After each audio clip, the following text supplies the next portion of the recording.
Hello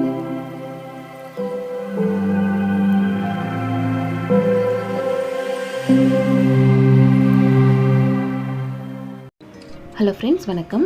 வாங்க இன்றைக்கி நம்ம வீடியோவில் எல்லாருக்கும் ரொம்ப ஃபேவரட்டான ஒரு ஸ்வீட் ரெசிபி மைசூர் பாக் எப்படி பண்ணுறதுன்னு பார்க்கலாம்.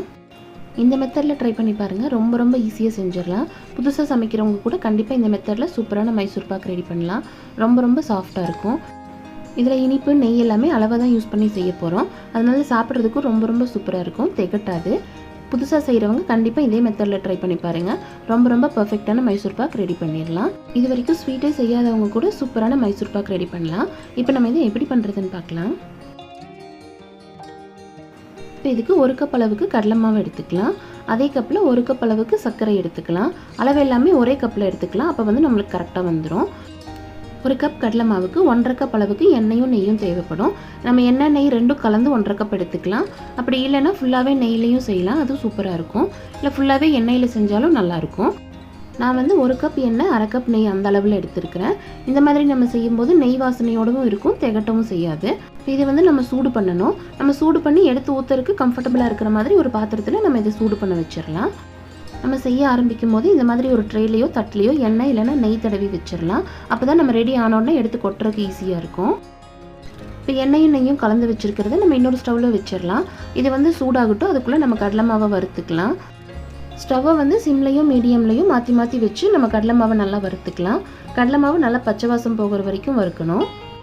நம்ம ஆரம்பத்துலேருந்து இந்த ரெசிபி செஞ்சு முடிகிற வரைக்குமே அடுப்பை வந்து லோலையும் மீடியம்லேயுமே வச்சுட்டு இருந்தால் போதும். ஹையில் வச்சோம்னா தீஞ்சு போகிறதுக்கு வாய்ப்பு இருக்குது.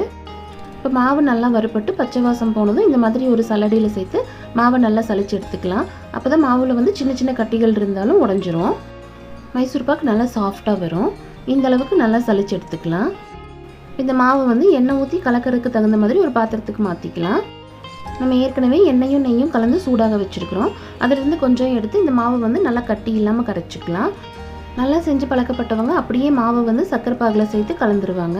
புதுசாக செய்கிறவங்க கண்டிப்பாக இந்த மாதிரி ட்ரை பண்ணி பாருங்கள். அப்போ தான் கட்டி விழுகாது, நம்ம கலந்து விடுறதுக்கும் ஈஸியாக இருக்கும்.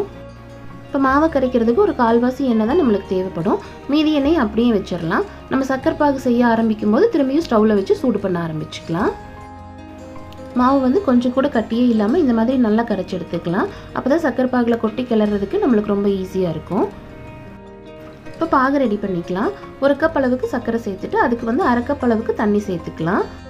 பொதுவாக மைசூர் பாக்குக்கு 1 பங்கு மாவுக்கு 2 பங்கு சர்க்கரை சேர்ப்பாங்க. அது வந்து ரொம்ப திகட்டுற மாதிரி இருக்கும். ஒரு பீஸ் எடுத்தால் நம்மளால ஃபுல்லாக அதை வந்து சாப்பிட முடியாது. இந்த மாதிரி ட்ரை பண்ணி பாருங்கள். அளவான ஸ்வீட்டோட ரொம்ப சூப்பராக இருக்கும். ஒருவேளை இனிப்பு அதிகமாக தேவைப்பட்டுச்சுன்னா 1.5 கப் அளவுக்கு சர்க்கரை சேர்த்துக்கலாம். இப்போ சர்க்கரை நல்லா கரைஞ்சி கொதிக்க ஆரம்பிச்சிருச்சு. பாகு வந்து ரொம்ப சீக்கிரமாக ரெடி ஆயிரும். மைசூர் பாக்குக்கு பாகு வந்து 1 கம்பி பதத்துக்கு ரெடி பண்ணணும். இது இன்னும் ரெடி ஆகலை. நம்ம இந்த மாதிரி தொட்டு பார்க்கும்போது உடையாமல் வரணும். இந்த மாதிரி அரை கம்பி பதம் வந்துச்சுனாலே பாகு வந்து 2லேருந்து 3 நிமிஷத்தில் ரெடி ஆயிரும். இப்போ பாகு கரெக்டாக ரெடி ஆயிருச்சு. இப்போ நம்ம தொட்டு பார்க்கும்போது இந்த மாதிரி நீளமாக உடையாமல் கம்பி மாதிரி வரணும். இப்போ இதில் நம்ம கரைச்சி வச்சிருக்கிற கடலை மாவு சேர்த்துடலாம். இப்போ கடலை மாவு சேர்த்துட்டு நம்ம கைவிடாமல் நல்லா கலந்து விட்டுட்டே இருக்கணும். இப்போ பாகு ரெடி ஆகிற டைம்லேயே நம்ம எண்ணெயும் அந்த பக்கம் சூடு பண்ண வச்சுருப்போம். இதை நல்லா கலந்து விட்டுட்டு எண்ணெயை வந்து நம்ம கொஞ்சமாக சேர்த்து கலந்து விட்டுற வேண்டியது தான்.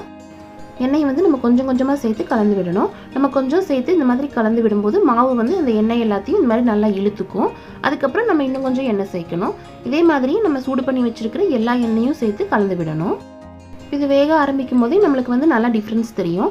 நம்ம மாவு முதல் சேர்க்கும் போது கொஞ்சமாக இருக்கிற மாதிரி இருக்கும். இந்த மாதிரி எண்ணெய் சேர்த்து நல்லா கலந்து விடும்போது மாவு நல்லா வெந்து கெட்டியாகி வரும். இது ஒரு 90% ரெடி ஆயிருச்சு. இன்னும் கொஞ்சம் எண்ணெய் இருக்குது. இதையும் சேர்த்து நல்லா கலந்து விட்டுடலாம். அவ்வளோதான். இப்போ எல்லா எண்ணெயுமே சேர்த்தாச்சு. இப்போ இந்த எண்ணெய் நல்லா இழுக்க வரைக்கும் நல்லா கலந்துடலாம். இப்போ நம்ம சேர்த்த எண்ணெய் எல்லாத்தையுமே மாவு வந்து நல்லா இழுத்துக்கும். இப்போ இன்னொரு 2 நிமிஷம் நல்லா கலந்தோம்னா மாவு வந்து இந்த மாதிரி நல்லா கெட்டியாகி அல்வா மாதிரி திரண்டு வரும். கரெக்டாக இந்த மாதிரி வந்ததும் நம்ம நெய் தடவி வச்சிருக்கிற ட்ரேயில் இதை வந்து எடுத்து கொட்டிடலாம். இதுதான் கரெக்டான பதம். இதுக்கு மேலே விட்டோம்னா மைசூர் பாக்கு வந்து மொறுமொறுன்னு ஆயிரும்.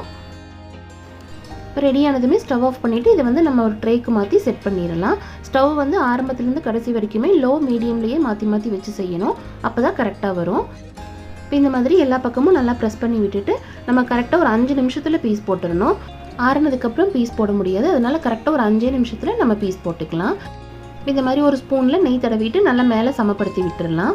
ஒரு 5 நிமிஷம் ஆகட்டும், நம்ம பீஸ் போட்டுக்கலாம். நம்ம இதை செட் பண்ண வச்சு 5 நிமிஷம் ஆயிருச்சு. இந்த மாதிரி கத்தியில் 2 பக்கமும் நெய் தடவிட்டு நம்ம தேவையான அளவுக்கு பீஸ் போட்டுக்கலாம். கண்டிப்பாக இதே மெத்தடில் இதே அளவோட ட்ரை பண்ணி பாருங்கள். பர்ஃபெக்டான மைசூர் பாக் சூப்பராக ரெடி பண்ணிடலாம். புதுசாக சமைக்கிறவங்க கூட சூப்பரான மைசூர் பாக் செஞ்சிடலாம்.